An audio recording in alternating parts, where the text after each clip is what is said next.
Confessions of a Failed Southern Lady by Florence King. Chapter 4. We were evicted from Park Road early in January of 1941, after a building inspector saw the plumbing pipes that the distraught owner had installed all by himself. The structure was condemned, and we were given a month to move. Mama and Herb responded with alarm. Their marriage depended upon old houses that had been cut up into apartments by people who did not know what they were doing. As long as there was an extra piece or an accidental cul-de-sac, Herb could play St. Jerome in the desert, and Mama could litter in peace. But a logical floor plan would lead to divorce or worse. It was the only time I ever saw Herb beside himself. He hurried out with the newspaper and returned an hour later wearing his old, serene look. He had signed a lease on a 2-bedroom apartment around the corner at 1020 Monroe. We already knew the building. It lay over top a block of small stores. Some were convenient, like the Chinese laundry and the Greek deli, but the Monroe Bar and Grill was not. Worse, the windows of our new home faced the streetcar tracks. There was no cross-ventilation, and the rent was an exorbitant $65. Never has an apartment boasted so many unwinning features. But Herb insisted that it was a find. He meant that it had an alcove. Actually, it was a dressing room off the master bedroom, and thus more connubial in spirit than his former kitchen hideaway. But even so, it was Hote Herb. Mama took one look at it and started singing "There'll Always Be an Alcove." Since we were only moving around the corner, we did not hire a van. Jency produced 3 strong nephews named Booker, Kincaid, and Donald to take the furniture, and the rest of us followed with linens, pictures, and clocks. It looked like an integrated looting. Granny and the nephews hit it off superbly. Each time they returned from a sprint across the street with a table or a bed, she promised to dance at their weddings. Soon the ambiance reached such dizzy heights that they were inspired to make her a bet. They could carry her, seated in our heaviest armchair, all the way over to Monroe Street without stopping to rest. They took our huge leather Morris chair out to the sidewalk, and Granny sat down. Hefting her aloft, the nephews got a running start and careened down to the corner just as a streetcar was approaching. Unable to stop their momentum, they dashed across the tracks in front of it as the astonished motormen and all the passengers stared. Seeing their interest, Granny smiled graciously, and, remembering to keep her wrist stiff like Queen Mary in the newsreels, gave them a perfect imitation of the royal wave. "The last of the great white goddesses," Herb said. She made friends in the new building at once. To her great joy, our immediate neighbors were all women in their 40s or 50s, whose menopauses were either in progress or fresh in their minds. She was thrilled to learn that 12B contained a bizarre vibratory condition known at quilting bees as a singing ovary. It was the well-nurtured property of Miss Inez Shields, a fluttery, domestically inclined spinster who stayed home and kept house for her capable, efficient sister, Miss Rose Shields, who supported them both with her job at the Bureau of Engraving. Miss Rose made money, and Miss Inez made a buzzing sound. Peeking into their kitchen, I saw Granny holding up a rolled-up magazine to Miss Inez's stomach and listening at the other end. "I'll tell you what's wrong with her ovary," said Mama. "Those goddamn streetcars did it. We're all going to have singing brains. They'll have to carry us out of here in rubber bags and take us to St. Elizabeth's." The streetcars were the old-fashioned kind, with wicker seats and motors front and back. 11th and Monroe being the end of the line, the track simply stopped at the corner. There was no way to turn the cars around for the trip back downtown, so the motorman made the juice flow in the opposite direction by driving over the switch, which lay directly under our windows. They had to approach it at a certain speed to keep from getting stuck on it. To make sure the tracks were clear of traffic and pedestrians, they rang the bell from Park Road to Monroe Street. When the wheels hit the switch, they exploded with a metallic roar that gave off cascades of sparks, bringing cheers from the drunks leaning up against the Monroe Bar and Grill. The motorman then reversed the seats manually, 20 separate crunching slams, and manned the opposite set of controls. Sometimes, of course, a car got stuck on the switch. When this happened, the motorman had to grind back and forth like someone trying to saw through a knight in full armor until the car came free. Anything for an alcove. Having moved to 1020 in the winter, we did not receive the full impact of this procedure until it was time to sleep with the windows open. By August, we were as scrambled as Quasimodo, so we took off for a vacation at Colonial Beach. Granny always enjoyed the drive down because of all the historical road markers around Fredericksburg.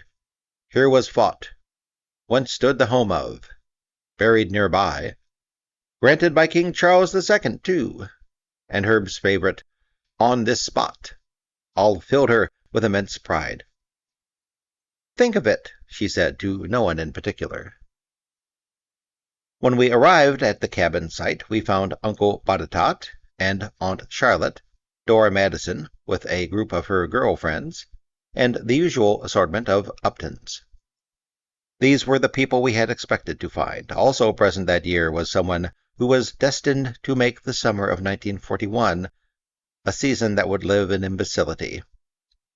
Charlotte was in the middle of saying, "There's something you should know," when suddenly a cabin door opened and there stood Evelyn Cunningham in a pink seersucker sunsuit.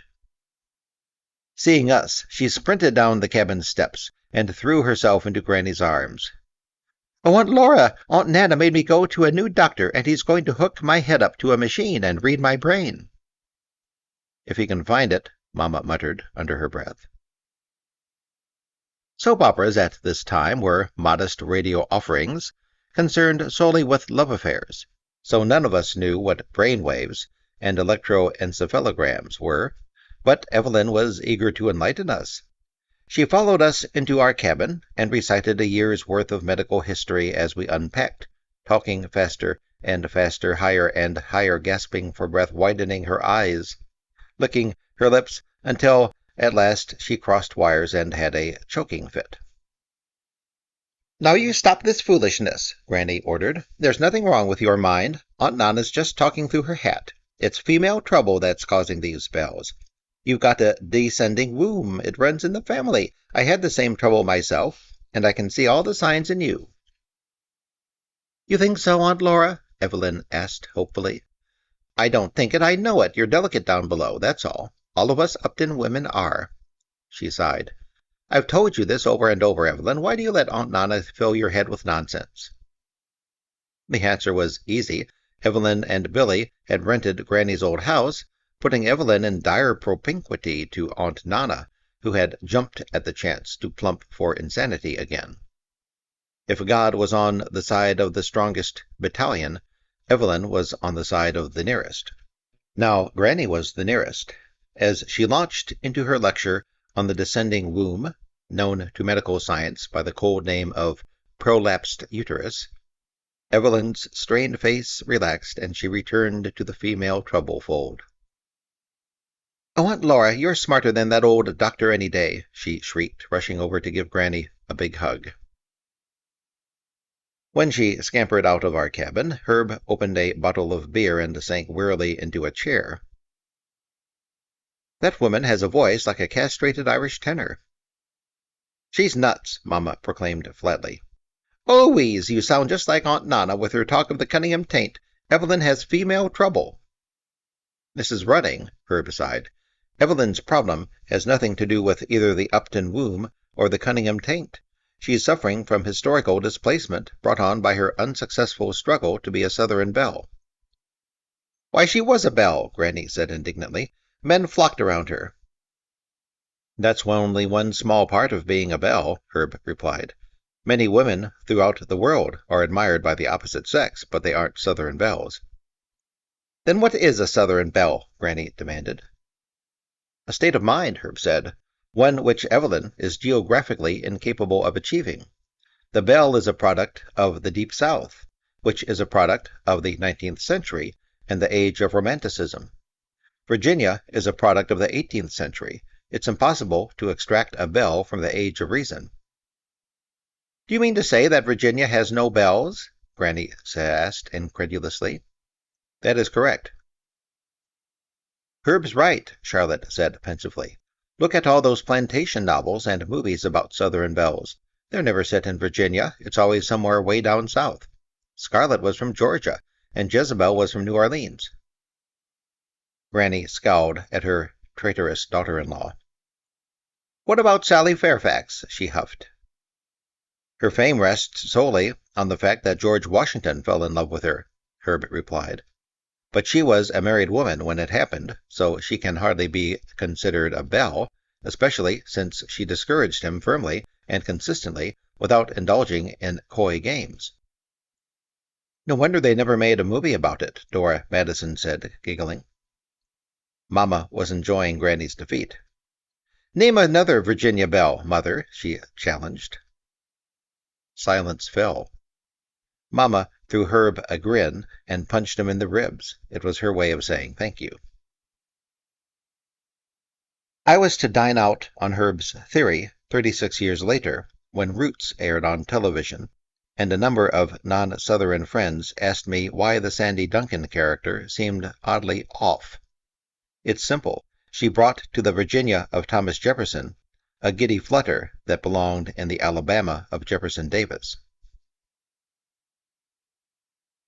At our picnic that afternoon, Dora Madison made a beeline for Herb, and they fell to discussing the books they had been reading. Her girlfriends gathered round and gazed at him with an awe that hovered on the edge of romantic titillation. Here was the real honest-to-God Englishman Dora had promised them, a man who did not call them honey, who crossed his legs at the knee, who looked at a woman's face when she talked and actually listened to what she was saying. Seated in a row with their eyes locked on him, they looked as if they were watching a Ronald Colman movie. After the picnic, we all went down to the boardwalk. Granny bustled into the bingo hall, bought 5 cards, and settled down to a serious evening of old lady vice. She always stayed until they closed the doors, so we used her as a rallying point to make sure we didn't lose any children. The rule was to report back to her at specified intervals, though whether her glassy gambler's eyes even recognized us remained in doubt. Herb and Billy Bosworth went off to play darts, and I went with Mama while she had her palm read. When Madame Xenia got to the finger swords, she had to use a magnifying glass to penetrate the nicotine. I see a strange man, she rumbled in her whisky voice. I see him every day. 3 hours later, we were hungry again. So we found Charlotte and Dora and went to the crab shed. As we were about to enter, we heard a shriek behind us. It was Evelyn waving frantically, pointing to her mouth, and running sideways in an imitation of a crab. It was her way of telling us that she was hungry, too.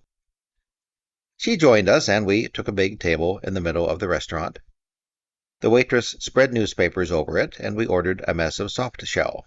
When they came, we all fell to, except Evelyn, who was staring at an empty pickle jar on the table.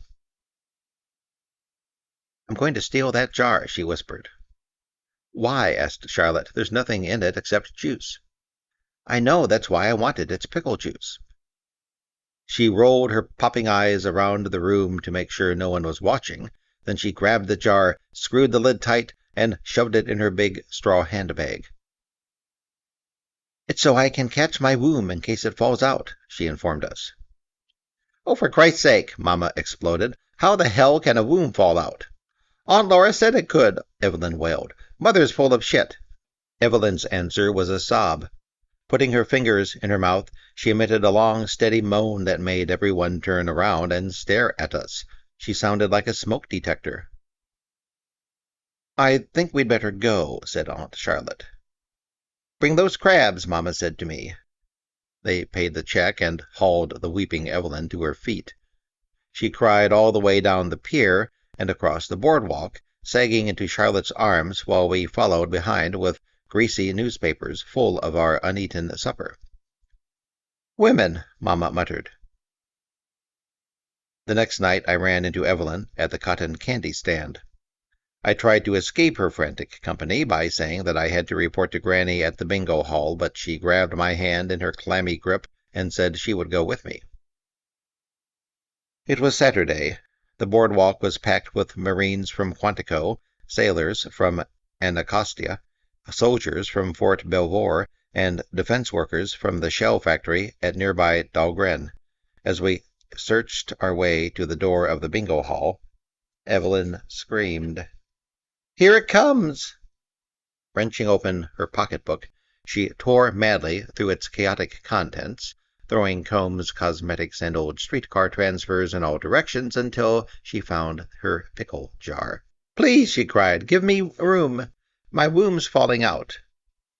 Her plea was instantly effective. As she squatted down and shoved the jar between her thighs, soldiers, sailors, Marines, brawny workingmen, the whole backbone of our nation, moved as if impelled by some primitive religious instinct and formed a circle around her. Terror, disgust, and fascination bounced across their faces like the ball in a sing-along film. Were they Christians shrinking from a succubus, or Dionysian revelers admiring a Maenad's cooch dance? Nobody knew. All certainties had vanished, the world was flat again, and simple man was teetering on the abyss. Attracted by the uproar, people poured out of the bingo hall, among them Granny with a toaster and coffee pot clutched to her daughterly bosom. She took one look at Evelyn and dropped both. "Oh, law!" A vacationing doctor pushed his way through the crowd. "Is she in labor?" "Her womb's falling out! Her womb's falling out!" Granny cried, sounding just like Chicken Little. The doctor gave her an incredulous stare. A few minutes later, the police arrived. At first, they thought Evelyn was drunk and exposing herself. Nothing was showing, but her pornographic squat and the position of her hand made one of the cops mutter something about Spanish fly. They called for an ambulance, and she was taken to the hospital in Fredericksburg, the rest of us following in several cars. The chief of gynecology examined her and said there was nothing wrong with her womb, but this only made her scream louder. She went on screaming until they had to put her under sedation. Billy stayed with her, and the rest of us drove back to Colonial Beach. The next day everyone was exhausted, and Herb was in a foul mood. No one had ever seen him mad before. His equanimity was a family legend, especially to those who had lived with Granny. He spent most of the morning brooding alone on a sandbar. Later in the afternoon, he came and got me and said we were going for a walk. It was not an invitation. We walked nearly to Monroe Bay before he said what was on his mind. "Don't you ever get like Evelyn." "But suppose it runs in the family?" "Bugger that! I'm sick of this pelvic Shintoism." He pointed a finger in my face. "You decide what runs in you. Don't ever let anyone or anything else decide for you. Is that clear?" I nodded. "I made a careful study of this family," he went on.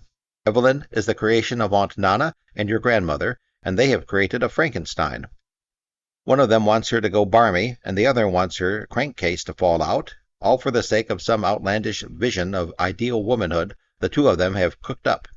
They are both wrong, don't forget that.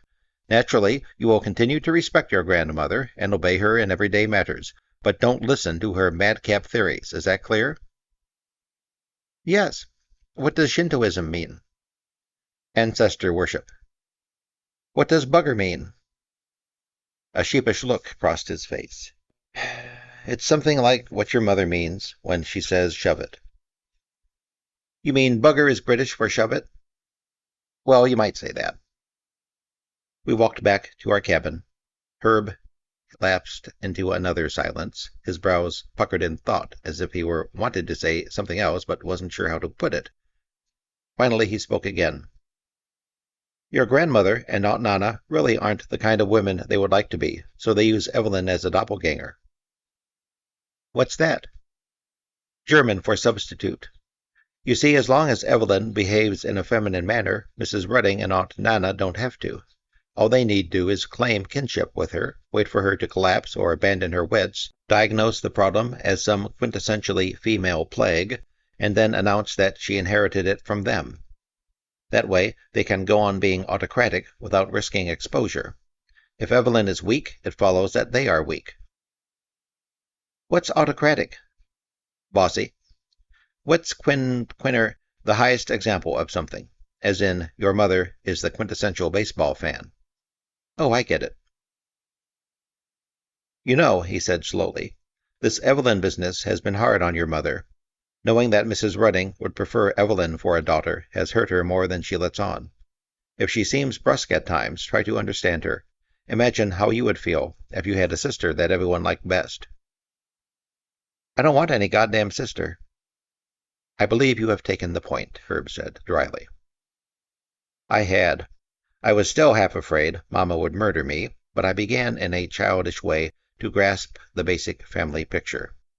And a small relief, like a single bead of sweat, rolled down my mind. I did not have to grow up to be like Evelyn. When we got home from the beach, it was time for me to start school. I was enrolled in Kindergarten B, or beginning kindergarten, which met from 1 to 3. Mama and I walked down a crooked little street called Rock Creek Church Road to Raymond Elementary. The kindergarten class room was on the ground floor. It had its own toilet, a piano, a bird in a gilded cage, and bulletin boards full of cheery paper cutouts. Glass front cabinets containing building blocks, pots of paste, and stacks of construction paper lined the walls. At 1 o'clock, the teacher clapped her hands, announced that school was in session, and dismissed the mothers with a gracious but pointed nod. They gathered themselves up reluctantly and moved toward the door. That's when it started. A little boy near me opened his mouth and bawled, and it traveled around the room like a virus. Each time another child broke down, its mother came catapulting through the door, with arms outstretched and features shattered. It was a mass engulfment. One child threw up, another held his breath, another hurled himself on the floor and kicked, and one little girl simply collapsed and curled up like a bean. Her mother knelt beside her and burst into tears. Mine was standing in the doorway, looking disgusted. She caught my eye and mouthed, "Are you all right?" I nodded. It was a lie. I was miserable. I wasn't used to children, and they were getting on my nerves. Worse, it appeared that I was a child, too. I hadn't known that before. I thought I was just short. Who are these watery moles, anyhow? Were they always this noisy? I waved to Mama, and she left. The janitor came in and mopped up the vomit, and the bean was carried out in maternal arms. The rest of the mothers stood outside the door, pressing their faces into distorted shapes against the glass and making mist with their heated breaths. I felt proud of Mama for being such a brick. The teacher, less tactful now, shooed them away with a desperate two-handed gesture like someone flapping a towel at a clutch of rioting hens, and they departed at last. Once they were gone, the class calmed down and grew quiet, except for the sounds made by a vigorous thumb-sucker. I was dying for a cup of coffee. The teacher seated us at long work tables, passed out drawing paper and crayons, and told us to draw a picture of anything we liked. I picked the Titanic because Herb had just told me about it and shown me photographs from his ship book. I drew an ocean liner and colored it in. Depicting an iceberg on white paper stumped me until I remembered Herb saying that icebergs look blue. When I finished, I printed RMS Titanic on the bow and signed my name in script at the lower right-hand corner, pulling the tail of the G around to underline the whole business the way ancestors did in documents. When I handed the drawing to the teacher, she stared at it for a very long time. "RMS Titanic," she said. Do you know what that means? Yes, ma'am, Royal Mail Steamer. Why did you make the smokestacks yellow? They're supposed to be red. No, ma'am. The Titanic was White Star Line. They had yellow ones. Red is for Cunard. I see. She reached for a sheet of paper and began writing. A misunderstood feeling stirred in me, destined to be the first of many in a lifetime dappled with this sort of thing. I throbbed with alarm when she folded the note and pinned it to the shoulder of my dress with one of the emergency safety pins she kept on the lapel of her suit. When your mother comes to get you, make sure she reads that. What did I do? Nothing. Just tell your mother to read the note. I don't know why she didn't wait and tell Mother herself. Maybe her teacher's college had taught her never to discuss a child with a parent when the child is present. More likely, she simply couldn't take any more mothers that day. The note said, Florence is too advanced for Kindergarten B. Please bring her to Kindergarten A beginning tomorrow at 9 o'clock. Translated into Mama, it said, She was the only one that didn't cry. You should have heard all those goddamn sissies. I swear they reminded me of Preston Hunt and his daddy, except they were carrying on over their mothers. It was the picture, Louise, and the fact that she signed her name to it, Herb argued, gazing proudly at my artwork. That's what advanced means. It was knowledge, not behavior. No, it was because she was brave. She's in school, not the Coldstream Guards. Be that as it may, she got promoted the first day, and that's what worries me, Granny said darkly. It doesn't do for a girl to be too bright. She might never come unwell. All her blood will go to her brain. She reads too much now. There's something unrefined about a reading woman. They always reek of the lamp. How can she grow up to be a lady if she's always got her nose in a book? Herb winced. As much of an Anglophile as Granny was, she did not appreciate certain finer points of usage as practiced by the other side of the big water. Mrs. Redding, he chided, I'm not a duke, a marquis, or an earl. Therefore, Florence can't be a lady. What you mean is gentlewoman.